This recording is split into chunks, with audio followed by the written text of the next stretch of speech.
Kama unaweza fikiria na kuidescribe, unaweza unda kutumia WP Forms.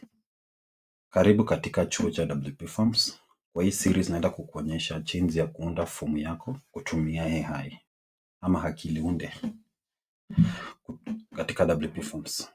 Kufanya hivyo, unaenda kwa WP Forms, unaenda kisha una click on add new. Then unasubiri the form bila yako kureload. Once umeload, una hover on this, then una select hii option ya kugenerate kutumia akili unde ama AI. Then uklik hapo. Once imefungua utaangalia hii chat widget yenye inakupatia options yenye wewe mwenyewe unaweza type kulingana na vile unataka fomu yako ikae. Kwa hii video ama kwa hii tutorial naenda kukuonyesha jinsi kutumia the job application for a web designer. So kwa hapo naenda kuclick hii job application for web designer. Kisha unasubiria akili unde ikutengenezee fomu yako. So acha tuipatie dakika chache. So ndio hii fomu yetu imetutengenezea. Unaangalia imetupatia applicant name, email address, phone, portfolio, relevant work experience and that. So kitu moja na ningependa kwanza nataka hii field itumia date. For the field use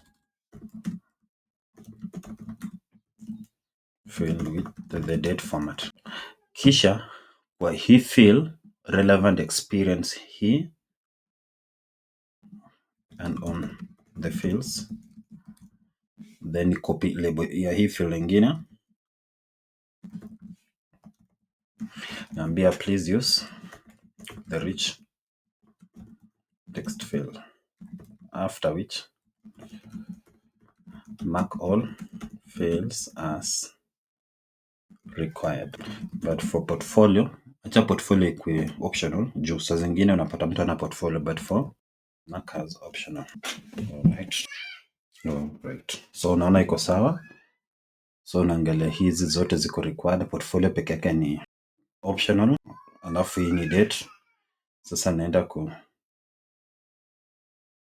hivyo. Kisha nimefanya hivyo, naenda tu kwa phone, iko sawa. Portfolio yenye ndafanya tu unaangalia hii format imeweka kama date format, so iko sawa.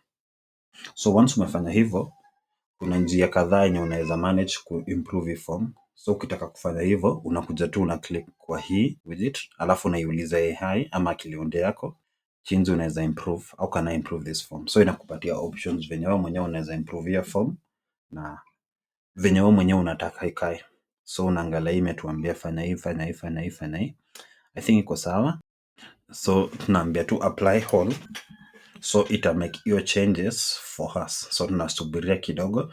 So zile inaenda ku make changes, acha ni navigating form, alafu nime notice kwa form name, from name haina kitu. So hapa nataka tuambie AI kwamba iongeze the first name na jina ya hiyo form yetu kama the from. Sababu ni saa zingine ungetaka kujua ni form gani users wametumia ku apply. So ukikuja hapa utaangalia hii iko sawa, role kuna junior, mid, senior, contract. So unaona hiyo iko sawa, kila kitu iko sawa. So unasema on add the applicant first name and the form name. It's all right. So ukifanya hivyo unaangalia kuna hii model inakuja. So inakwambia hiyo changes zimekuwa saved na revision imekuwa created automatically. Sababu ni kwamba saa zingine ungetaka ku navigate na kuangalia hivyo. So hii kwanza tuende kwa settings, unaangalia imetengeneza iko sawa. So sababu ya hiyo revision, acha ni save. So revision na kujanga hapa na from hapa sasa unaangalia. So acha ni toggle hii kwa ndogo. So ukiangalia utakuwa unaangalia changes, kuna hii changes zimewekiwa hapa na kuna hii. Na uzuri ni uko na hiyo option ya ku roll back hiyo revision yenye unataka. So unaweza restore ama unaweza go back to the current. But kwa sisi acha tu niende kwa the current revision juu sidai ku make any changes.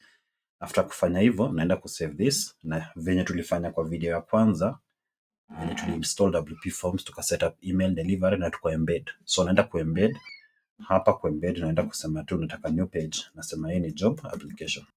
then na create hiyo page kuembed kutumia block editor. So nikiembed hapa alafu ni publish, then sasa tunaweza view on new tab. So ukiview unaangalia kila kitu iko sawa, na ukiangalia hata hii phone number ina default kwa smart tag ya Kenya.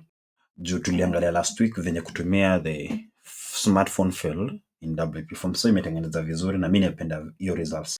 Kuna kitu moja tu ningependa kusema, so next week naenda kuangalia jinsi ya kustyle form. So unaenda kustyle either kwa block editor ama unakuja kustyle ndani ya WP Forms builder. So hapa unaenda WP Forms, alafu unaenda all forms, then unaedit hiyo form. So as soon as ukiedit uende kwa settings, then themes, utaangalia hapa kuna options za ku style.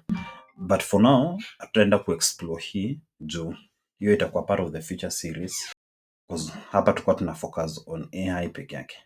So see you next time. Ukiwa na swali acha tu kwa description box below na I will be sure to reply. Na thank you for tuning in.